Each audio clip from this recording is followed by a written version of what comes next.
Hai, welcome to my channel. Jangan lupa like, share, komen, dan subscribe.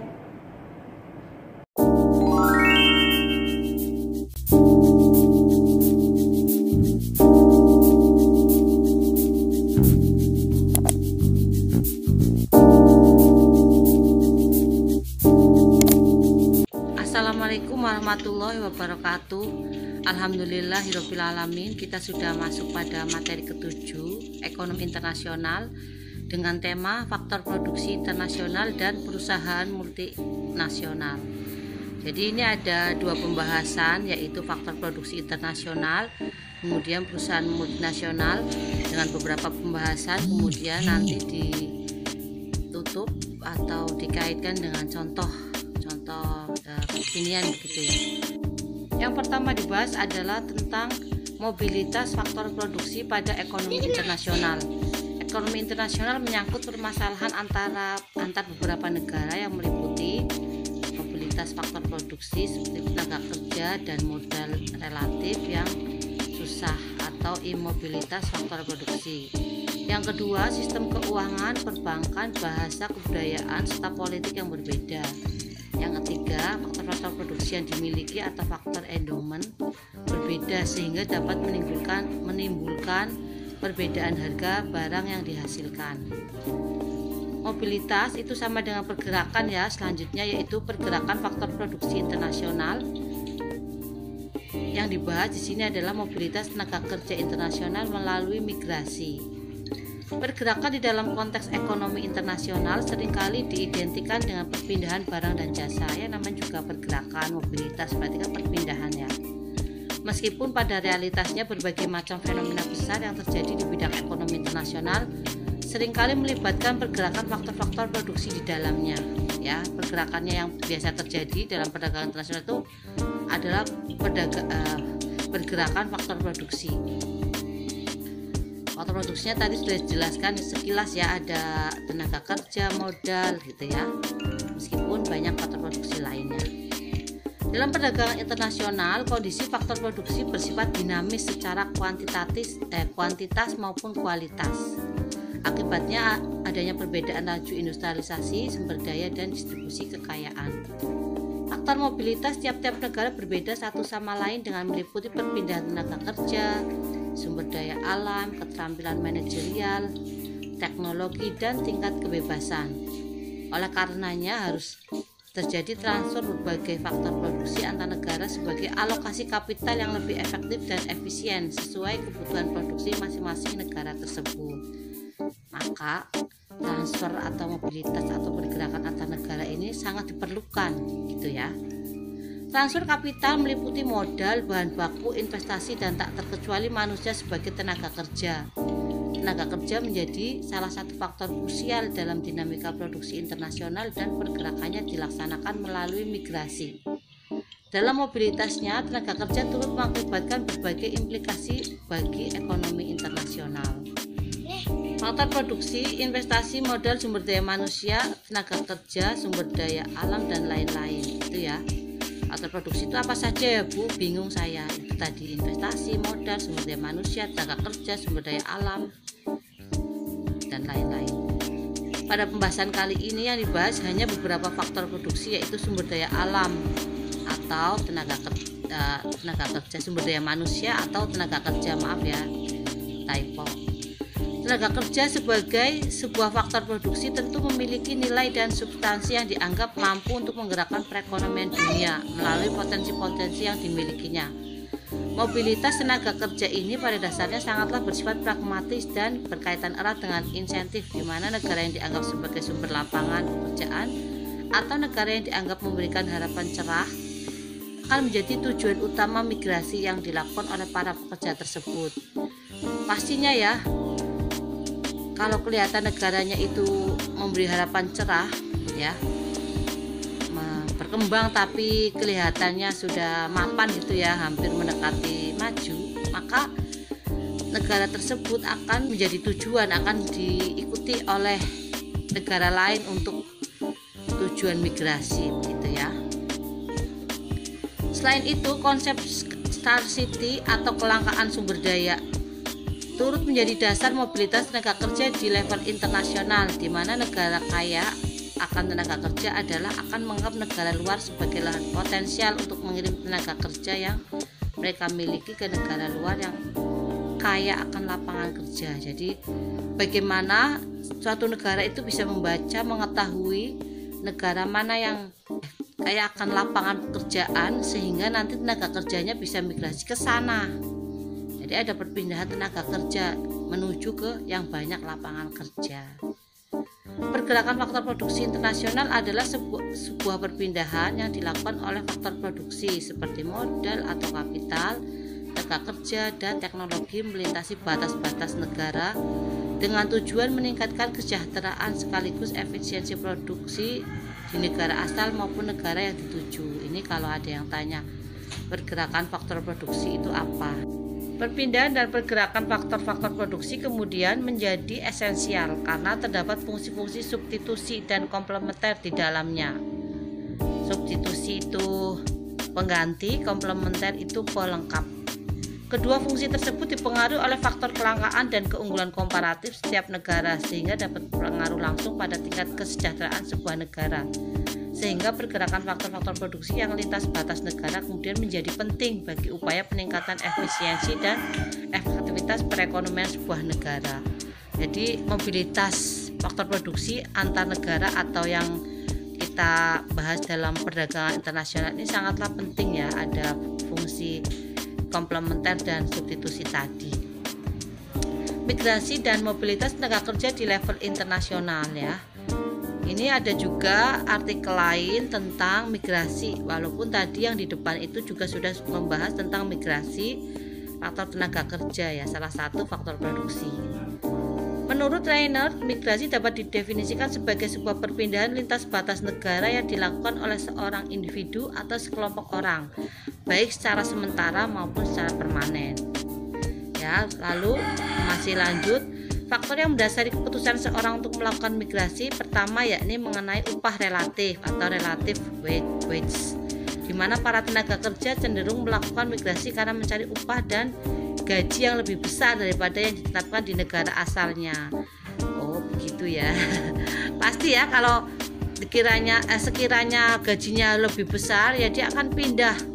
Contoh mana? Ayo, contohnya itu kan tenaga kerja asing ya, yang dari Cina kemudian masuk ke sini, berarti upah di sini lebih besar bagi mereka dibanding upah mereka yang di negara asalnya. Faktor yang kedua adalah kuatnya jaringan para migran sehingga mampu menyediakan informasi yang dibutuhkan para migran lainnya, dan seringkali informasi yang diberikan menjadi acuan keputusan para calon migran untuk bermigrasi atau tetap tinggal di negara asalnya. Yang ketiga, sumber daya finansial, di mana para migran yang melakukan perpindahan baik secara permanen maupun secara sementara memiliki harapan bahwa negara yang tujuannya dapat memberikan lapangan pekerjaan dengan tingkat pendapatan yang lebih baik. Itu ya faktor-faktor yang mempengaruhi seseorang melakukan migrasi atau migrasi. Faktor produksi dalam hal ini adalah faktor produksi tenaga kerja. Ini ada beberapa penjelasan tentang migrasi faktor produksi atau tenaga kerja ya, di slide ke 6, 7, 8, 9 itu masih tentang migrasi faktor produksi tenaga kerja yang sekilas tadi sudah saya jelaskan di artikel yang atas atau PPT saya di slide awal-awal itu ya. Nanti bisa dibaca sendiri, jika ada yang tidak paham boleh ditanyakan. Itu sama membahas tentang tenaga kerja, pendapatan, migrasi, pengertian migrasi dalam perdagangan internasional, itu mengapa perlu migrasi tenaga kerja begitu ya. Itu sampai di slide ke-8 ya, sampai ke slide 9. Lalu di slide sampai slide ke-10. Jadi nanti yang 11 ini baru contohnya ya. Saya akan jelaskan yang contohnya di slide 11. Contohnya Amerika Serikat yang dikenal sebagai salah satu tujuan utama para migran internasional, kemudian memiliki berbagai persyaratan dan restriksi tertentu mengenai kebijakan migrasi. Nah, itu contohnya Amerika. Amerika Serikat secara tegas menerapkan sistem kuota bagi pengiriman tenaga kerja ke luar negeri sekaligus tenaga kerja yang akan masuk ke dalam negeri, di mana kebijakan yang dikenal sebagai Immigration Act ini mulai diterapkan sejak tahun 1924. Meski pada tahun 1960-an kebijakan ini mengalami modifikasi sehingga gelombang migran Asia mulai meningkat di Amerika Serikat, meskipun gelombang pergerakannya itu naik tahun 1960-an, namun sudah diberlakukan di Amerika itu sejak 1924. Jika di level domestik terdapat negara yang memiliki hak dalam menentukan kebijakan migrasi, di level internasional terdapat General Agreement Trade in Service atau GATS yang merupakan sebuah kesepakatan antar negara anggota WTO yang bertujuan untuk memperlancar arus perdagangan jasa, di mana isu mobilitas tenaga kerja diatur dalam GATS mode 4. GATS mode 4 disepakati untuk menjawab kebutuhan akan liberalisasi pertukaran buruh murah tanpa batas, di mana pertukaran tersebut diasumsikan setara dengan pertukaran barang. Wujud dari GATS mode 4 adalah penyusunan skema mengenai seberapa besar potensi dari ketersediaan pasokan tenaga kerja murah dalam tanda kutip di negara-negara berkembang yang dapat digunakan untuk mendukung penanaman model di berbagai negara untuk membantu penyelesaian persoalan krisis domestik negara-negara maju. Hal ini kemudian memunculkan kontroversi tersendiri bagi GATS, di mana salah satunya adalah GATS dianggap sangat pro terhadap kepentingan negara besar dan negara kecil dianggap sebagai sebuah objek yang dimanfaatkan sebagai sarana pendukung kepentingan negara besar tersebut. Jadi GATS ini sebenarnya mewadahi antar negara maju dan berkembang dalam pertukaran tenaga kerja, tapi pada akhirnya kesimpulannya adalah GATS ini lebih mementingkan negara besar daripada negara-negara kecil. Lalu kita akan membahas tentang modal asing ya. Jadi berikutnya adalah tentang arus modal ya. Arus modal atau modal asing. Ini ada artikelnya yang oleh kompas.com. Ini kan biasa saya berikan contoh kekinian ya. Ini tentang arus modal asing, bisa dibaca sendiri. Ini ada di slide ke 14, 15, 16. 14 sampai 15. Yang motif arus modal internasional ini juga sebagai pengetahuan bahwa arus modal internasional itu ada beberapa macam gitu ya. Yang pertama ada investasi portofolio, yang kedua investasi asing langsung. Investasi portofolio adalah di mana mencari return yang lebih tinggi, yaitu sesuai dengan teori HO, suatu negara akan membeli saham atau obligasi dari perusahaan yang berada di negara lain yang memberikan pengembalian tertinggi ya. Mana yang pengembaliannya tertinggi ya berarti yang dibeli sahamnya. Lalu yang kedua diversifikasi resiko. Hal ini sesuai dengan portofolio teori yang menyatakan bahwa investasi di beberapa negara akan menghasilkan return tertentu dengan resiko yang lebih kecil. Lalu yang kedua investasi asing langsung, mendapatkan return yang lebih tinggi melalui tingkat pertumbuhan ekonomi yang lebih tinggi, perpajakan yang lebih menguntungkan, dan infrastruktur yang lebih baik. Lalu ada diversifikasi resiko, sama dengan yang atas ya. Yang selanjutnya dapat melakukan direct control melalui ekspansi vertikal, yaitu pendirian cabang di luar negeri untuk menghasilkan input bagi perusahaan induk. Misalnya perusahaan minyak mendirikan cabang di luar negeri di mana terdapat sumber minyak yang kemudian diproses lebih lanjut di perusahaan induk. Dan ekspansi horizontal, yaitu mendirikan cabang di luar negeri dengan melakukan kegiatan yang hampir sama dengan perusahaan induk. Untuk menghindari tarif dan non tarif yang dibebankan kepada impor dan sekaligus manfaatkan berbagai insentif dalam bentuk subsidi yang diberikan pemerintah lokal untuk mendorong foreign direct investment tersebut. Ini ya tentang motif arus modal internasional. Baik, untuk pembahasan berikutnya kita sudah mulai masuk ke perusahaan multinasional ya. Kita sering dengar perusahaan multinasional, tapi apa itu perusahaan multinasional? Kemudian dampak positif, negatif ya. Pro kontra bagaimana. Yang pertama dari pengertian ya, kita akan mengenal perusahaan multinasional, atau kalau bahasa Inggrisnya itu ada yang menyebut multinational companies atau multinational corporation. Mana yang dipakai? Biasanya ada dua versi ini. Perusahaan multinasional adalah perusahaan yang bertujuan memperoleh keuntungan yang biasanya dimiliki oleh swasta dan mempunyai kontrol atas kekayaannya. Uang berupa pabrik-pabrik, tambang, penjualan, dan kantor-kantor, beroperasi di beberapa negara lain dan mempunyai organisasi sentral yang berpusat di suatu negara di mana dia berasal. Perusahaan multinasional atau multinational corporation atau disingkat MNCS merupakan keuntungan bagi pemerintah, perekonomian, masyarakat, bahkan diri mereka sendiri. Menurut Salvatore, perusahaan multinasional ialah badan usaha yang memiliki, mengendalikan, dan atau mengelola fasilitas-fasilitas produksi yang tersebar di sejumlah negara. Baiklah, untuk pembahasan berikutnya adalah pro kontra perusahaan multinasional. Bahwa adanya perusahaan multinasional ini tentunya menimbulkan pro dan kontra. Bisa dibayangkan bahwa perusahaan multinasional adalah perusahaan yang berskala besar, gross profit yang luar biasa, serta melibatkan manajemen yang kompleks. Pada kenyataannya, memang secara keseluruhan perusahaan multinasional menguasai lebih dari 20% output dunia, dan nilai transaksi perdagangannya mencapai lebih dari 25% dari keseluruhan transaksi perusahaan manufaktur di dunia. Keren banget ya, gede banget.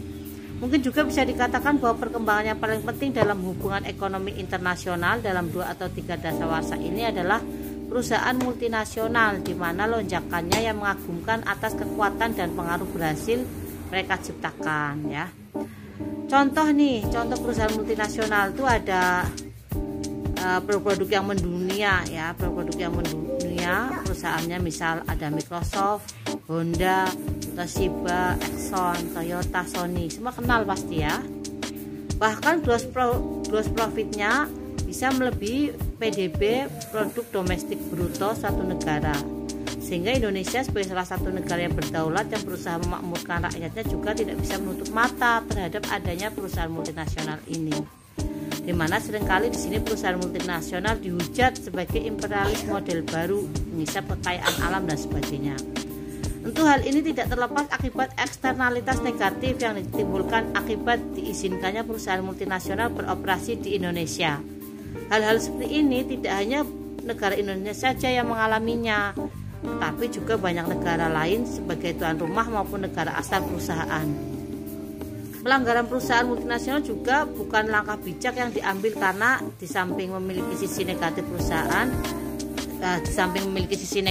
perusahaan multinasional juga memiliki banyak sisi positif, belum lagi pengucilan internasional jika langkah ini diambil oleh pemerintah, sehingga hal yang terbaik adalah memikirkan suatu cara untuk menanggulangi dan meminimalisasi dampak-dampak negatif tadi. Ya biasa ya, pro kontra itu biasa, tinggal nanti bisa dihitung ya, dikalkulasi kira-kira keuntungannya itu lebih besar mana daripada kerugiannya, kayak gitu. Berikutnya adalah contoh perusahaan multinasional. Ini ya tadi yang sudah saya sebutkan. Ini menurut Cole tahun 1996 menyatakan bahwa ukuran organisasi internasional sangat besar. Banyak dari mereka memiliki total penjualan yang jauh melebihi banyak negara di dunia. Cole juga membandingkan negara dengan perusahaan multinasional. Menurut statistik Bank Dunia misalnya, perusahaan minyak besar seperti Exxon dan Shell memiliki negara yang jauh lebih besar seperti Afrika Selatan, Australia, dan Argentina daripada negara seperti Yunani, Bulgaria, Mesir.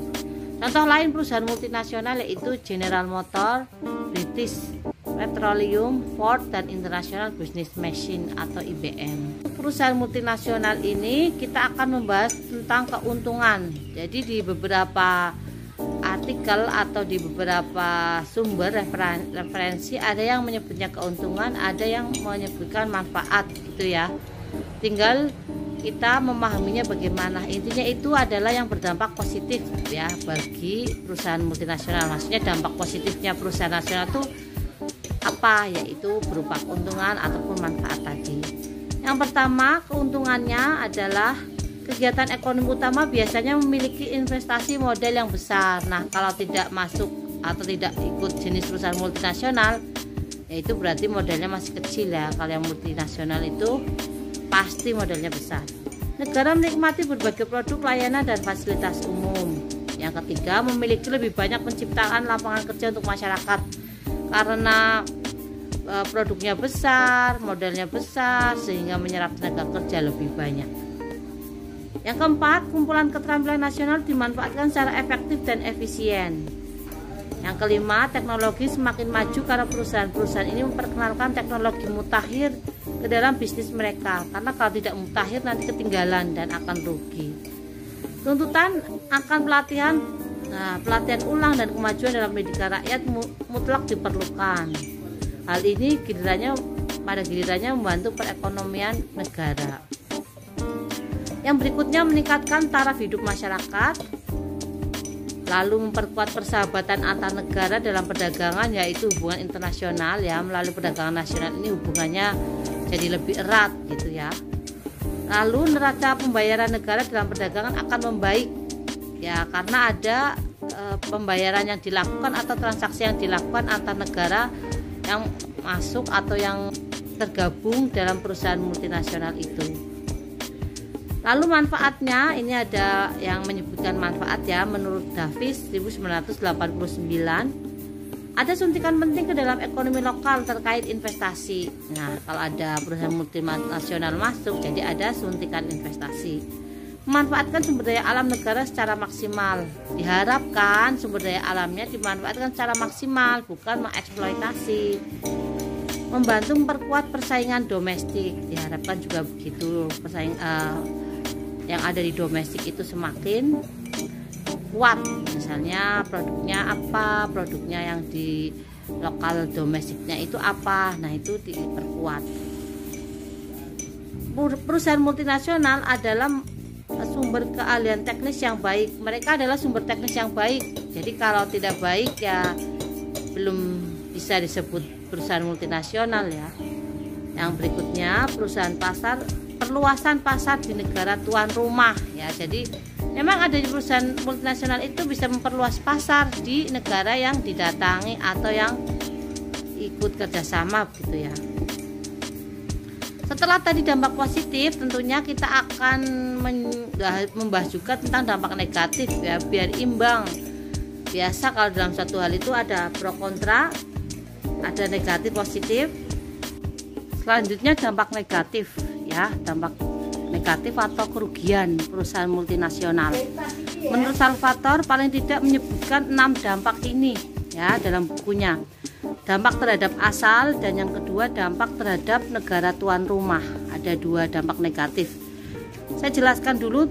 Yang pertama, dampak terhadap negara asal. Yang pertama, hilangnya sejumlah lapangan kerja domestik. Ini karena perusahaan multinasional mengalihkan sebagian modal dan aktivitas bisnisnya ke luar negeri. Yang kedua, ekspor teknologi yang oleh sebagian pengamat secara perlahan-lahan akan melunturkan prioritas teknologi negara asal dan pada akhirnya mengancam perekonomian negara bersangkutan. Ya, pasti yang merasa terdolimi adalah negara asal. Yang ketiga, kecenderungan praktik pengalihan harga sehingga mengurangi pemasukan perpajakan. Ada main-main di situ ya, biasanya ada mafia nih. Yang keempat, mempengaruhi kebijakan moneter domestik. Itulah dampak terhadap negara asal. Berikutnya, dampak terhadap negara tuan rumah. Keengganan cabang perusahaan multinasional untuk mengekspor suatu produk karena negara tersebut bukan mitra dengan dagang negara asalnya. Mempengaruhi kebijakan moneter negara yang bersangkutan. Budaya konsumsi yang dibawa perusahaan tersebut bisa mengubah budaya konsumsi konsumen lokal dan pada akhirnya mematikan unit-unit usaha tradisional. Dan yang keempat, tentu saja dampak lainnya masih banyak, mengingat masalah ini adalah masalah yang kompleks, mulai dari politik yang mempengaruhinya, belum lagi bidang lainnya yang mempengaruhi dan dipengaruhi baik di bidang sosial, budaya, pendidikan, dan sebagainya. Lalu dari beberapa dampak negatif itu tentunya ada penanggulangan ya, biar dampak negatif itu bisa diminimalisir atau bisa ditangani. Menurut Joseph S. Stiglitz, peraih Nobel ya, ekonom yang sekaligus peraih Nobel dalam bukunya Making Globalization Work 2006, mengemukakan ada 4 hal atau dilema ya. 4 hal ini yang bisa dianalisa sehingga dapat menemukan akar permasalahan, ya. Akar permasalahan dari perusahaan multinasional. 4 hal tersebut adalah yang pertama, bahwa perusahaan multinasional itu sifatnya yang profit oriented. Padahal semua perusahaan juga profit oriented ya. Cuma ini akar masalahnya tuh sedang diurai oleh ekonom yang peraih Nobel ini dari empat akar masalah ini, kemudian nanti akan dicari solusinya atau cara penanggulangannya gitu ya. Yang kedua, kompetisi. Ya, pasti setiap perusahaan ada kompetisi. Nah, ini akar masalah yang kedua, kompetisinya. Yang ketiga, kekuatan ekonomi dan politik. Mengingat kekuatan perusahaan multinasional yang luar biasa secara ekonomi dan politik, perusahaan semacam ini bisa saja membeli negara-negara yang memang sedang membutuhkan modal dari mereka. Nah, jadi permainan politik ya, karena sekiranya itu negaranya berkembang kemudian atau cenderung negara miskin gitu ya, kemudian nanti akan ada permainan politik juga di situ biar dapat semacam membeli dalam tanda kutip ya, dapat dibeli negara tersebut. Dan yang keempat adalah kolusi perusahaan-perusahaan. Jadi ada kolusi di dalamnya. Perusahaan-perusahaan yang besar dengan yang besar yuk kolusi saja biar semakin kuat, semakin kaya, semakin hebat ya, dengan mematikan perusahaan-perusahaan kecil di negara asal. Nah, menurut Joseph tadi, akhirnya ditemukanlah pendekatan atau penanggulangan masalah ya dari akar masalah tersebut. Yang pertama dengan pendekatan hukum. Jadi adanya dilema perusahaan akan profit oriented itu dapat dicegah melalui legislasi.